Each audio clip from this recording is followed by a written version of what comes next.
Hey, it's me, the Boomer Consumer. How you doing?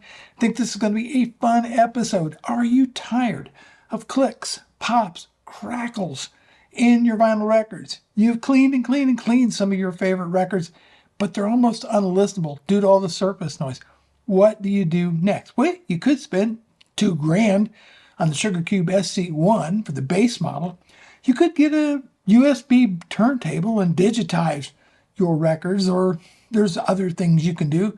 Or for around $100 or so, depending on the auction, you could pick up one of these, the SAE 5000 Impulse Noise Reduction System. We're going to talk about it in this video. So can you really eliminate clicks, pops, the crackling, surface noise in records with this SAE 5000 and not affect the music? No, unfortunately there are some trade-offs. But I have used one of these for a long time, particularly back in the 70s and 80s when I, had the my first hi-fi system. And there was a number of companies that were putting out products similar to this. Berwin was one, Garrard was another. There was a number of these on the market for sale.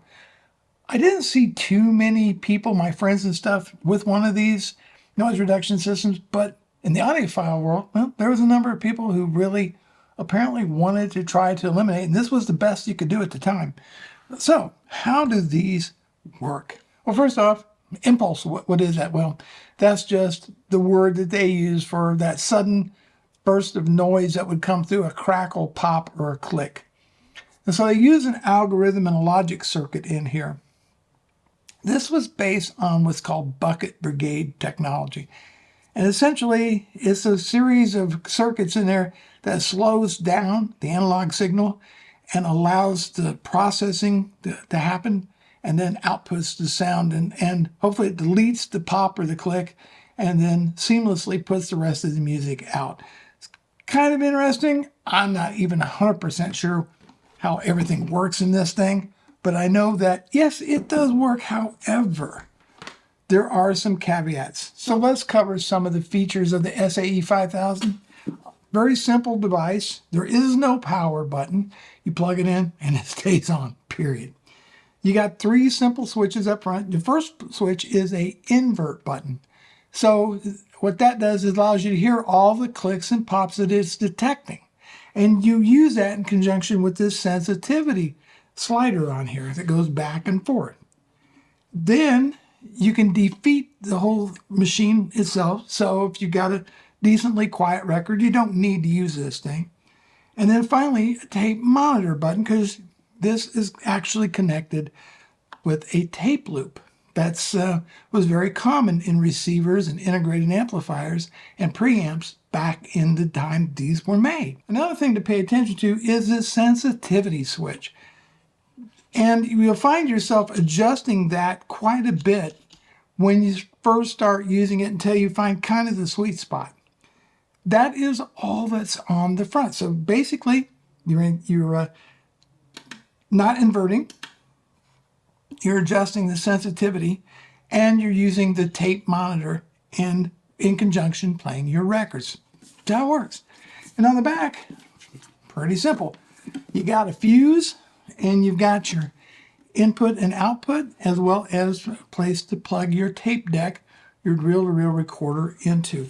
That's what's on the back of these. Now, in order to demonstrate this, seeing that I don't have any copyright-free records, what we'll do is use the lead-in groove. You can listen for the pops, ticks, and clicks prior to engaging the unit. So we'll leave it in the defeat mode.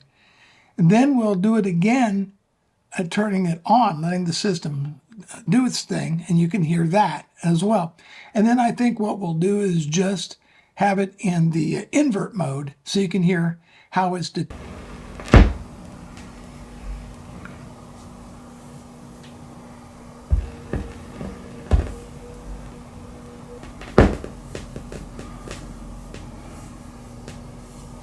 How do you acquire one of these? Well, they're available on Reverb, they're available on eBay, and I see the prices anywhere between, say, $100 to $200 in that price range, depending on the condition. Okay, generally these are pretty reliable little boxes.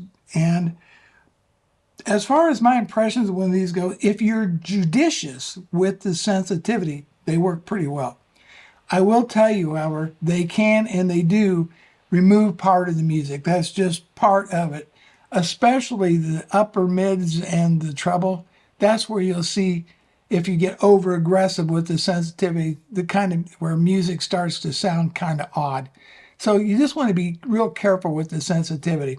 Is this a replacement for record cleaning? No. Look, before you spend money on something like this, have a decent record cleaning system. That'll do more for you than probably what this thing would. But if you've already been down that path and you've got records you want to hear, but they're too noisy, then one of these is the way to go. That's it. Bruce Naylor, the Boomer Consumer. Thanks so much for watching, and I'll see you in the next video.